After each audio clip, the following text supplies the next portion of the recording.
Shine Shine Audio, a division of Sparkling Books, presents My Memoir, a memoir of Mr. Francie, written and read by Mr. Francie. Introduction. I wish I had the life you did growing up. This is literally the quote that inspired this book. I think most of us that hear this, if indeed we are lucky to hear this quote said in regards to us, would probably all react the same way, at least internally. Really? We think. My life growing up was hell. Hell, I tells ya. And you? You actually wish you had the life I did growing up? But of course, we don't say that because it's rude. Instead, we say something like, "Aw, thank you." If you're as lucky as I am, you'll then have this person or these people give you actual examples of reasons as to why they wish this was the case. And if you're as lucky as I am, they will tell you these examples often enough for it not only to sink in, but for you to think, wow, yeah, you're right. In amongst all the moments of literal hell, I had some amazing experiences growing up. So, to my dear friend out there, you know who you are. Thank you. Thank you for the memories. And to my younger self, thank you. Thank you for telling people about your memories to the point they not only remember them, but to the point they relay what they can remember in an awe-inspired way. So, here it is, the first memoir. I say first because I have grown to love how a memoir doesn't need to be the memoir, like it's a one and done deal. Like, oh, I better get all this down now and not forget anything because there's no chance to go back and add more later. For those who haven't had the experience of the difference between a memoir and an autobiography or biography, allow me 1 minute to explain it to you. Perhaps then you'll understand why I chose to write a memoir and not an autobiography. In short, an autobiography is a book that gives it all to you. The hard facts, a detailed timeline from beginning to end. That, my friend, is the, oh, I better not forget anything, one and done deal. A memoir is a book of reflection, whereby the author goes down memory lane and shares certain memories or experiences they have here and there. To my dear friend Lauren Graham, who, highly likely, has no clue we even are friends, if you can write more than one memoir, then the possibility is open to us all. So, this will not be an everything in one book. It will be a selective memories book. But one thing I can promise is sheer unadulterated transparency. We will have some fun, we will share some laughs, we will shed a tear or two, we will get mad, we will be glad. Now, doesn't that sound fun? Well, I guess we're not going to know till we begin, will we? Okay, Francie, deep breath. Here it is, my memoir, part 1. Chapter 1, A. Francie? Another great thing about memoirs is that they don't have to start at the very beginning of your life. Though this chapter links to one of the earliest days of my life in this world, the day I got my name, the reason it's the first chapter is because it's imperative that you know how I ended up with this one. When I was in high school, and yes, don't worry, much more of that to come, I met a girl by the name of Jaren. No, this is not a love story, you went there quick. But Jaren was one of the loveliest people I have ever met. High school was a tough time for me. Again, more to come soon. But whenever I was around Jaren, it was almost as though she saw through to the heart that I had deep to my very soul, and she treated me amazingly because of it.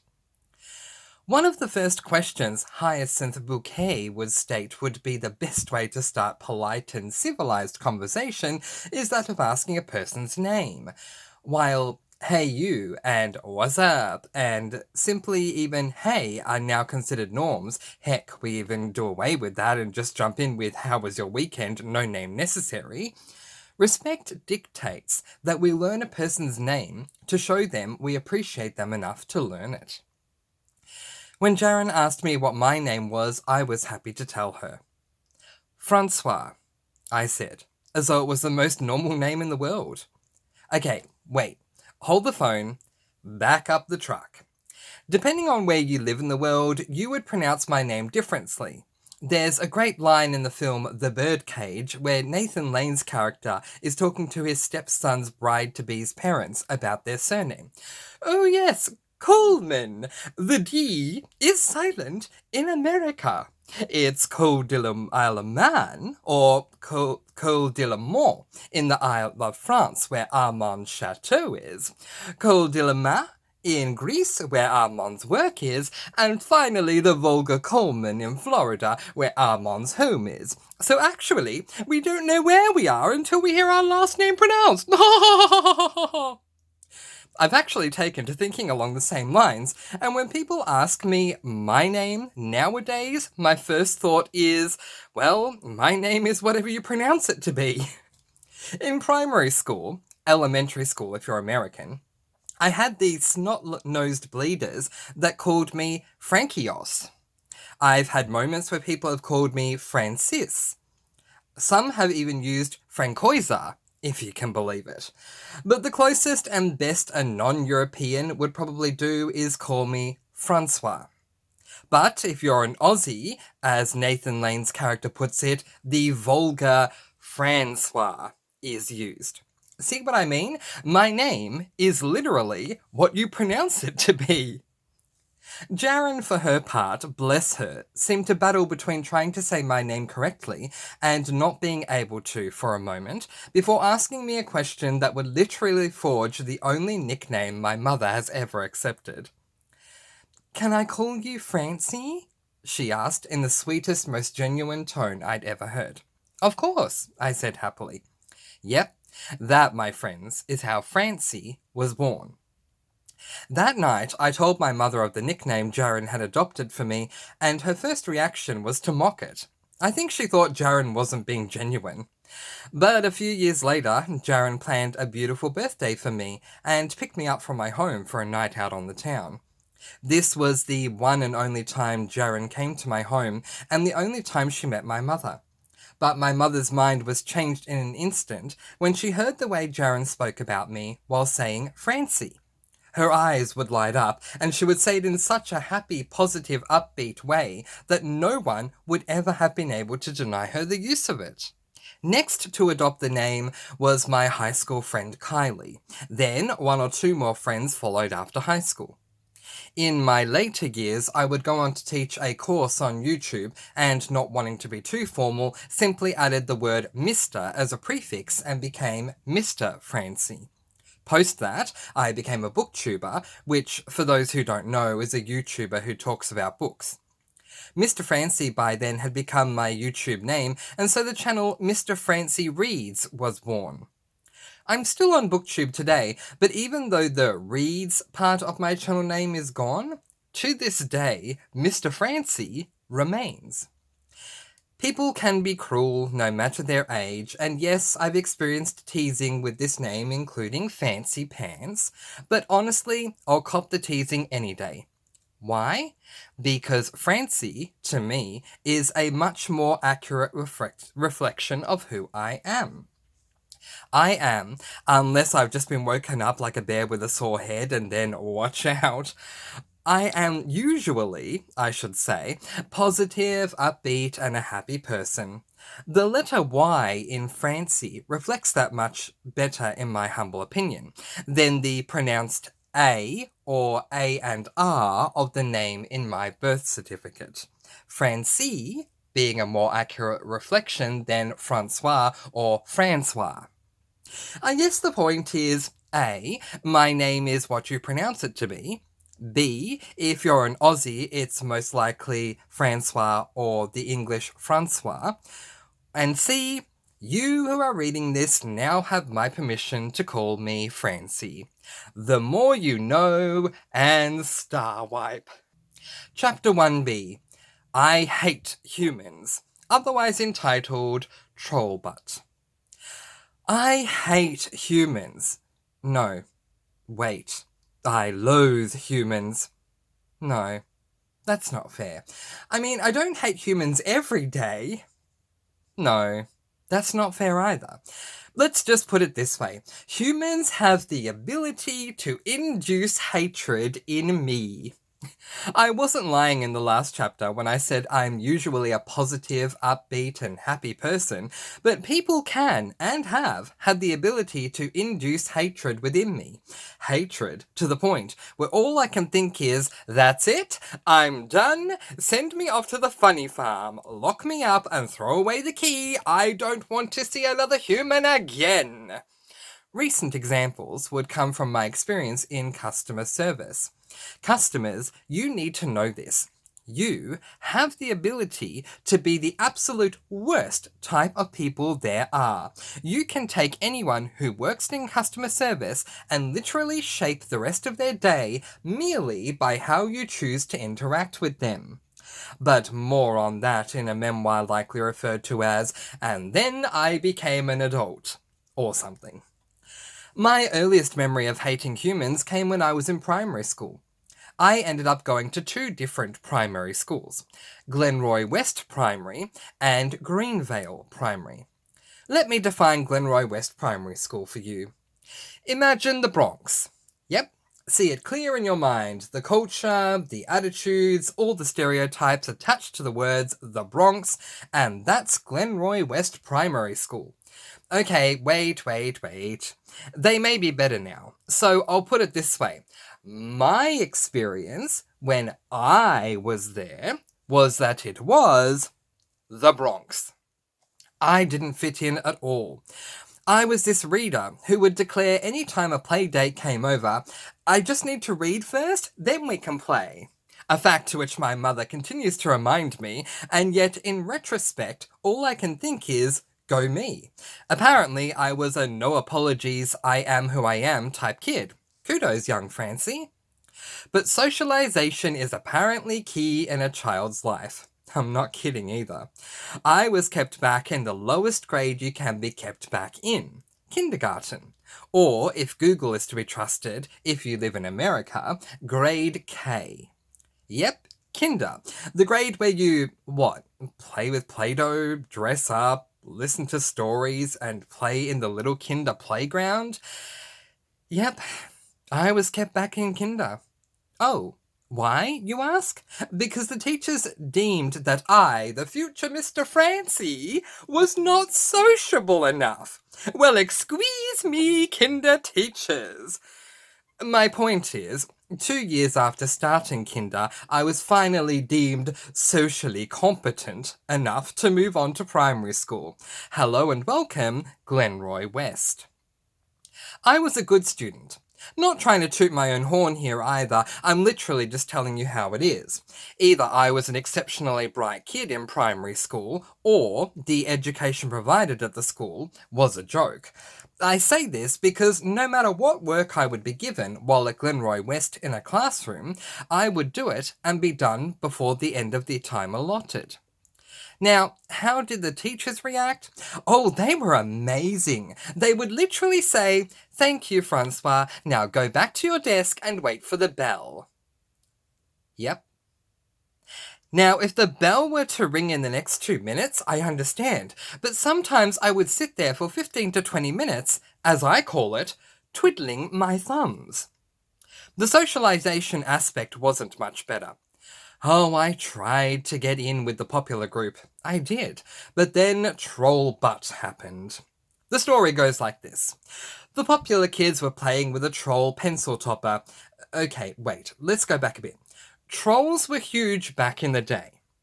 Troll dolls were a type of plastic doll with furry combed hair.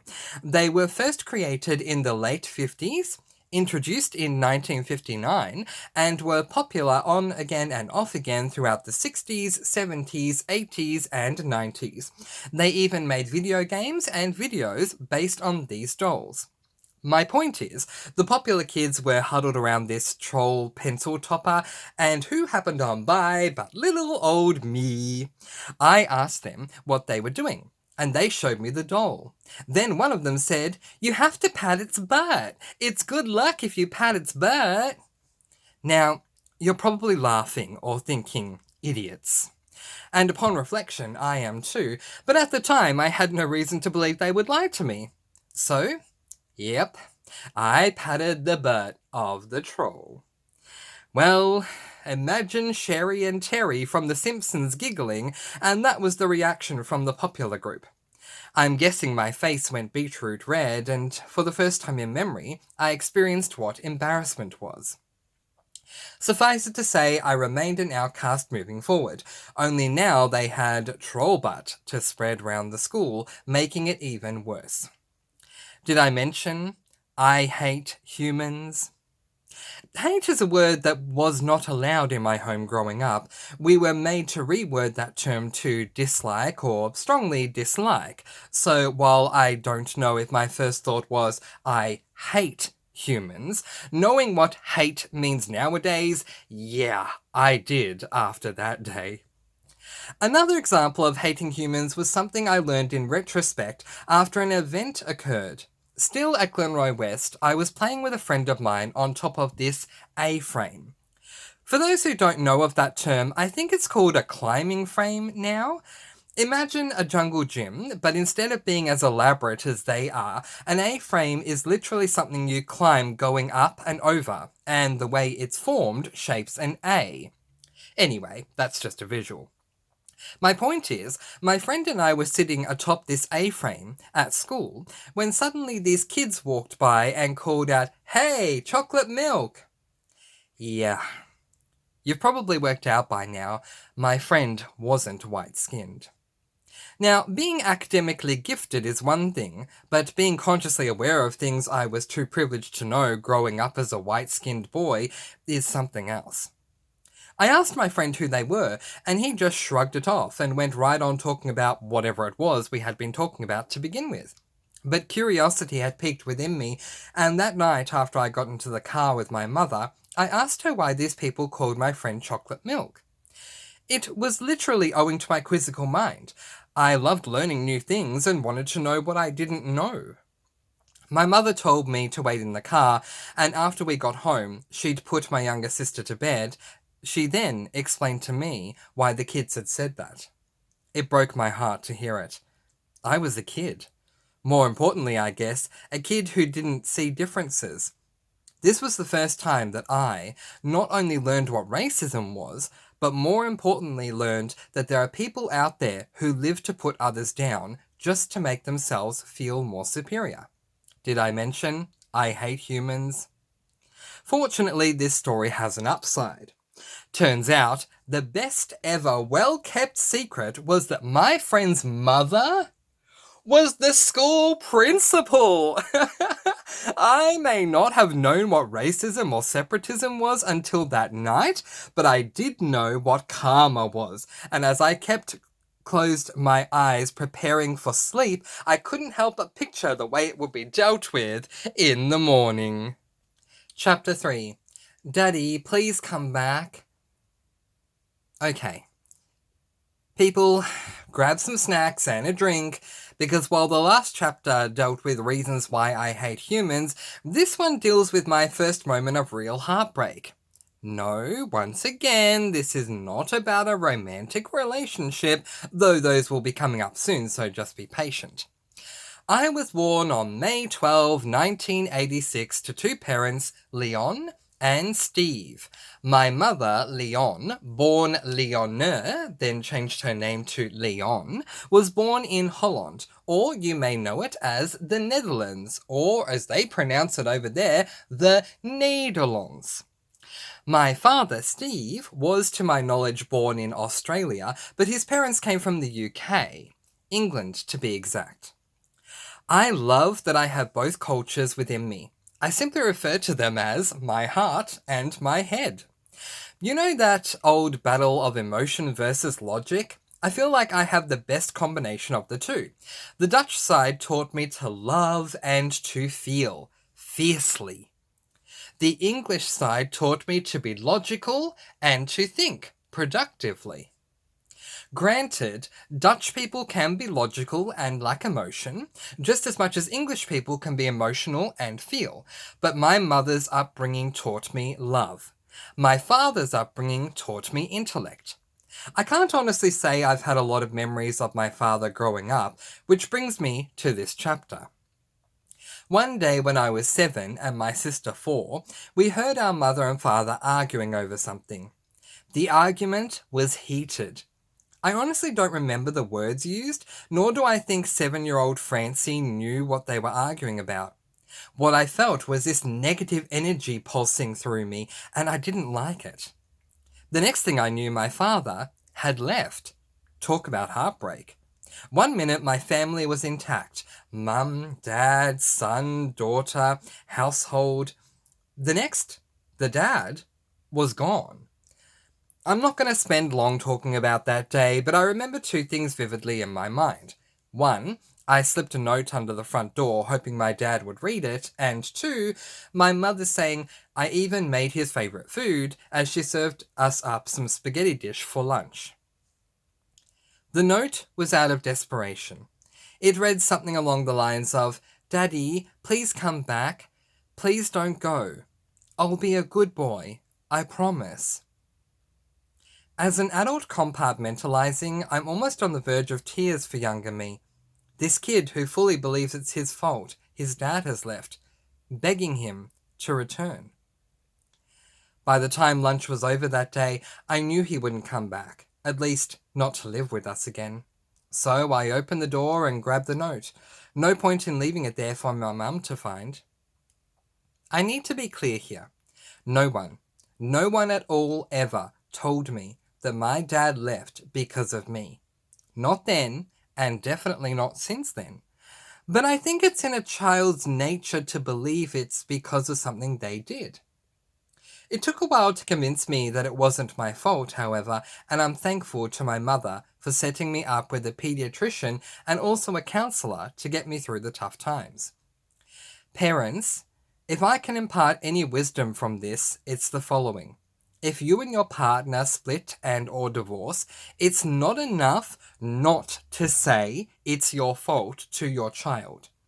I highly advise you actively telling them calmly and succinctly why it didn't work out, and literally including the words, "It isn't at all because of you." Children can handle more than adults think. The problem with thinking they can't is that this leads to a lack of information, and when a child is faced with answering something as massive as a split home and family, their minds can spin out of control and inevitably leave them feeling like a failure because to them, they're the reason it ended. The danger of this is that the child moves forward, in their mind, believing they are this failure that breaks people apart, which affects who they become and how they are around others. Please take my advice. Sit them down as soon as possible. Tell them why it's over. Calmly. And make sure they know, don't assume, make sure they know, it is in no way, shape, or form their fault. I'm going to conclude this chapter in my life talking about the effect of not having a father consistently in my life. I'm doing this for many reasons, but one of the biggest is the argument a child needs a mother and a father. My mother and I didn't and don't always see eye to eye on everything, but one thing I will always confirm is that she loved me and showed me that love. She still does today, but in this case I'm talking about my childhood. Sure, we had a rough patch right before I moved out, but by then I was in my late teens, I think 18 or 19, so we'll let that go. As a kid being raised by a single mother, I never, not once, hated the fact that I was raised solely by her. Sure, there's the little tanties that occur.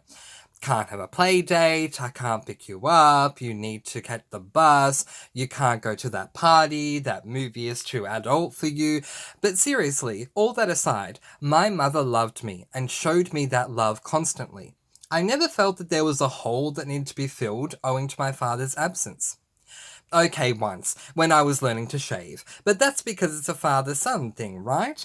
Or that time my mother gave me the "What's Happening to My Body" book and told me that if I have questions to ask, and all I could think as I read it was, "But we don't, unlike my father," as Mrs. Doubtfire would put it, "in terms of plumbing, we have the same pipes, below the waterline. Mrs. Doubtfire fans may or may not know that quote. It's one of several deleted scenes from the film involving Mrs. Doubtfire and the bus driver. Feel free to look it up on YouTube.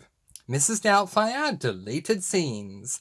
Keep an eye out for the "Ha! Be gone, demon" scene. But shaving and, well, all things to do with puberty missed out on as interactions with my dad did not ultimately fail me as a person. In short, being raised by a single mother, to my mind, was a good thing. So, a quick soapbox moment if you'll indulge me. Stop with all this child needs a mum and a dad BS.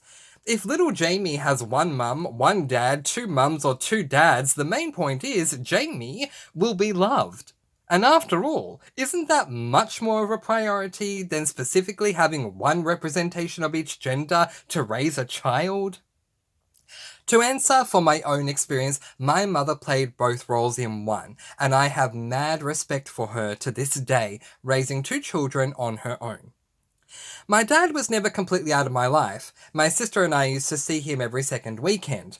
That then changed to every second Sunday, till we were 18, and now I actually live with my father. The time between him moving out of the family home and me moving in was time lost, as he didn't really know me and I didn't really know him. Our conversations were very bland, stock standard, how are you, how's school, etc. And that was it. But now that we live together, he knows me well. He knows, for example, that I'm always thrilled any time he picks me up a pumpkin spice or cinnamon latte from Starbucks. He knows I'm not a morning person and happily knocks on my door when he wakes up to ensure I do too. And something else I give him credit for is whenever I want to just vent, he will listen and then respond with a calm, logical answer. Daddy may not have come back, but that doesn't mean it didn't turn out okay. I turned out to be a man with a big heart thanks to my mother, and then brains to think if Muhammad won't go to the mountain, and moved in with him thanks to my father.